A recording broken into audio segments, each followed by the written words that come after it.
नमस्कार साथियों, हिंदी नेटशाला चैनल में आप सभी का पुनः हार्दिक अभिनंदन है।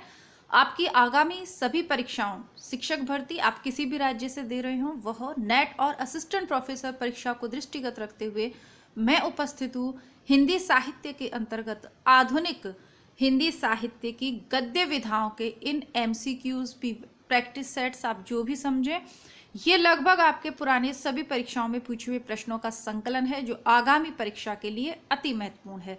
ध्यान से देखिएगा। आधुनिक काल के अंतर्गत भारतेंदु युग, द्विवेदी युग, छायावास, प्रगति प्रयोग, सबकी कविता वाले पार्ट को पूरा करने के बाद कहानी, नाटक और उपन्यास यानी गद्य विधाओं वाला पार्ट हम कर रहे हैं। और आज ये आपका 70वें नंबर का वीडियो है। जी हाँ, 70वें नंबर का। बीच में हमने बुक पढ़ी थी इसलिए इसे छोड़ दिया था कुछ दिनों के लिए। तो जो विद्यार्थी चैनल पे नए हैं, second grade, first grade, college lecturer या assistant professor, UP, TGT, PGT किसी भी परीक्षा के लिए चैनल से जुड़े हैं, पूर्व के 69 वीडियो प्लेलिस्ट में है। प्लेलिस्ट आधुनिक काल के नाम से बनी हुई है, भारतेंदु युग उसके फर्स्ट वीडियो है। तो वहां से क्रमबद्ध रूप से देखिए। आपके कमेंट आ रहे थे कि PYQs या MCQs में करवा दूं, तो बस वही है। ठीक है। जमाने में हम आत्मकथा की रचनाकार कौन है? निर्मला जैन। हालांकि उपन्यास का प्रैक्टिस सेट है, लेकिन एक आध प्रश्न इधर उधर हो तो कोई दिक्कत नहीं है।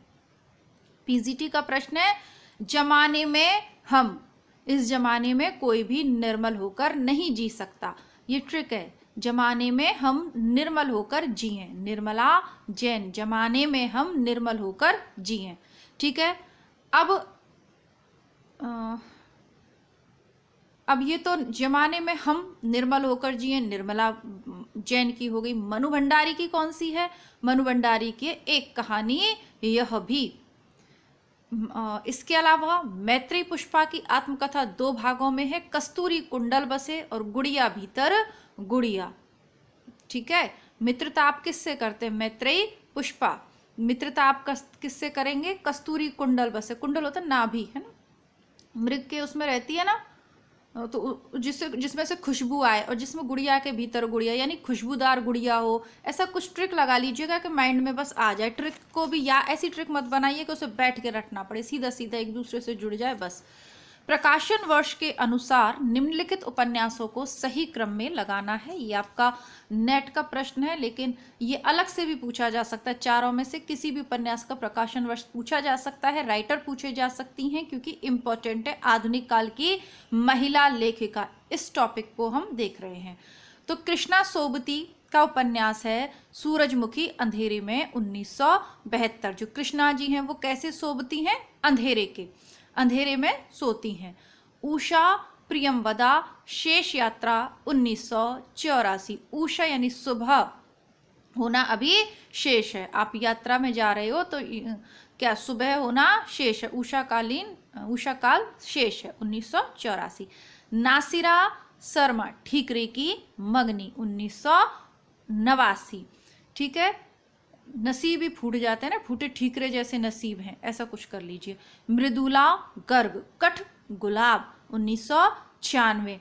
मृदुला गर्ग है ना, जो मृदुल है, क्या गुलाब कैसा है? मृदुला, लेकिन ये कठ गुलाब है, काठ का गुलाब है, इसीलिए गर्ग गलता नहीं है। कुछ भी कॉम्बिनेशन बना लीजिए, बस आपको इतने अटपटे कॉम्बिनेशन में इसलिए बता रही हूँ ताकि जैसे ही आप देखिएगा, अभी अटपटा लगा होगा, लेकिन जब आप एग्जाम हॉल में बैठेंगे और ये उपन्यास आ गए ना कि ठीकरे की मंगनी किसकी है, आपको फटाफट से आ जाएगा कि ठीकरे के जैसे नसीब फूट गए, नासिरा शर्मा की है। गुलाब कैसा है? मृदुल है। यात्रा कैसी? शेष यात्रा कब करेंगे? उषा काल में करेंगे, सुबह करेंगे। और कृष्णा कहाँ सोबती हैं? अंधेरे में सोबती हैं। इस तरीके से इनको आप याद कर लीजिएगा। ठीक है। अगर प्रकाशन वर्ष याद हो जाए तो बहुत अच्छा है। बाकी नेट के लिए तैयारी कर रहे हैं तो स्थापना और प्रकाशन वर्ष अलग से भी मैंने वीडियो डाल रखा, वो ही बार बार रिपीट होते रहते हैं। विदेशी पृष्ठभूमि पर आधारित हिंदी उपन्यास कौन सा है? 1, 2 और 3। एक है वेदिन, निर्मल वर्मा का है ये। उसके बाद है रुकोगी नहीं राधिका, यह उषा प्रियमवदा, क्योंकि अभी तो अब आप यात्रा पे जा रहे हो। ठीक है। आप यात्रा पे जा रहे हो, यात्रा क्या है? अभी शेष है। 1984 में आप यात्रा पर गए, यात्रा शेष है। अब यात्रा कब होगी? उषा काल में होगी, तो आप क्या कहोगे? रुकोगी नहीं राधिका, और राधिका भागी जा रही है। ठीक, शेष यात्रा, रुकोगी नहीं राधिका, 7 नदियां एक समंदर, यह नासिरा शर्मा की है। 7 नदियां और एक समंदर। ठीक, तो ये तीनों ही विदेशी पृष्ठभूमि पर आधारित है। उस शहर तक अपना यहीं का हिंदुस्तान का ही, तो उसको छोड़ दें आप, विदेशी भूमि पर आधारित हैं। सूरजमुखी वो वेदिन, रुकोगी नहीं राधिका, और 7 नदियां एक समुंदर, है ना। तभी तो ठीकरे की मगनी कहाँ होगी? ठीकरे की मगनी नसीब में है नहीं, क्योंकि बीच में क्या है? 7 नदियां और एक समुंदर है। इस तरीके से जोड़ लीजिएगा। कौन सा सही सुमेलित नहीं है? भाग्यवती, तो भाग्यवती आप सभी जानते हैं, ये तो फेमस है और प्रारंभिक उपन्यासों में है, तो ये श्रद्धाराम फिल्लौरी का है ना। भाग्यवती श्रद्धाराम फिल्लौरी। श्यामा स्वप्न जगमोहन सिंह, ये आपको भारतेंदु काल के जो आधुनिक काल वाले नोट्स हैं उसमें भी बताया था। 100 अजान एक सुजान बालकृष्ण भट्ट, और परीक्षा गुरु श्रीनिवास दास। आगे बढ़ते हैं। देहाती दुनिया उपन्यास के राइटर कौन है? तो शिव पूजन सहाय का बहुत ही फेमस उपन्यास है देहाती दुनिया। ये एक आंचलिक उपन्यास है। आगे देखेंगे कौन सा सुमेलित नहीं है? आधा गांव राही मसूम रजा का है, राग दरबारी श्रीलाल शुक्र का है, आवा चित्रा मुदगल का है। चित्रा मुदगल। आवा जिंदगी नामा मनु भंडारी का नहीं है। मनु भंडारी का महाभोज और आपका बंटी हमने पढ़े हैं। जिंदगी नामा कृष्ण सोवती जी का उपन्यास है, तो ऑप्शन डी यहाँ पर गलत हो गया। कौन सा उपन्यास अधूरा है? देखते ही मालूम चल रहा है मंगलसूत्र इनका अधूरा उपन्यास है। वैसे तो गोदान इनका अंतिम है, लेकिन गोदान तब ही अंतिम है जब मंगलसूत्र ऑप्शन में नहीं है। अब क्योंकि मंगलसूत्र ऑप्शन में, तो ऑप्शन में अंतिम उपन्यास मंगलसूत्र है ना। आदर्शोन्मुख यथार्थवादी उपन्यास है गोदान। कौन सा सही सुमेलित नहीं? अनाम दास का पोथा हजारी प्रसाद द्विवेदी के नाच्यो बहुत गोपाल, अमृतलाल नागर के चित्रलेखा भगवती चरण वर्मा का फेमस उपन्यास, और चंद हसीनों के खतूत चतुर्सेन शास्त्री का नहीं है, बल्कि ये पांडे बेचन शर्मा उग्र का है। चतुर्सेन शास्त्री का वयम रक्षाम यूपी जो आपका यूपीएचएससी वाला असिस्टेंट प्रोफेसर वाला सिलेबस है वहाँ निर्धारित है। तो और इनकी वैशाली की नगर वधु भी काफ़ी फेमस है। बट चंद हसीनों के खतूत ये पांडे बेचन शर्मा उग्र का है। डॉक्टर देवराज कृत अजय की डायरी किस विधा की रचना है? तो ऑफकोर्स ये उपन्यास है ना। डायरी नाम में कंफ्यूज नहीं होना है, ये उपन्यास है।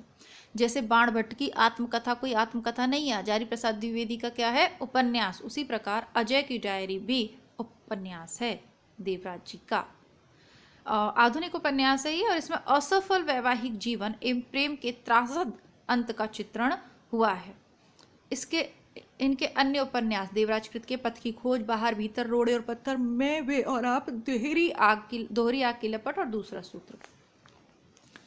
हिंदी जासूसी व तिलिस्मी उपन्यासों का श्री गणेश करने का श्रेय किसको प्राप्त है?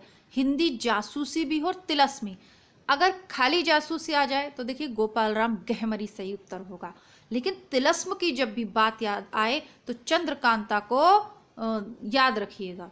तो देवकी नंदन खत्री इसका उत्तर होगा ना, देवकी नंदन। अब देखिए यहाँ पे दिया भी है जासूसी और तिलस्म दोनों दिया है जो कि असंगत है ना। यही मैं आपको समझा रही थी। अगर जासूसी अगर पूछ लेगा तो देवकी नंदन खत्री नहीं होगा। ओके, इसमें लिखा हुआ है, ये मैंने पढ़ा नहीं था लेकिन ये मुझे समझा दिया आपको। हालांकि लिखा हुआ है तो बहुत अच्छी बात है। जासूसी उपन्यासकार गोपाल राम गहमरी हैं। लाश, सरकटी लाश वगैरह। तिलस्मी देवकी नंदन खत्री, ये पीजीटी 2016 का है। और वरदान उपन्यास के लेखक प्रेमचंद। तो इसको यहीं रखेंगे अभी। आपका छोटा सा आपको ये प्रश्न कैसे लगे, अब इसको आगे का भाग बनाएंगे। थोड़ा सा 15-20 मिनट का वीडियो करेंगे, ज़्यादा क्वेश्चन करेंगे लेकिन उससे पहले आपकी राय कमेंट बॉक्स में आप ज़रूर लिखें। तो मिलती हूँ पुनः आपसे आधुनिक काल की जो बुक चल रही है हमारी रामस्वरूप चतुर्वेदी जी की, उसके साथ।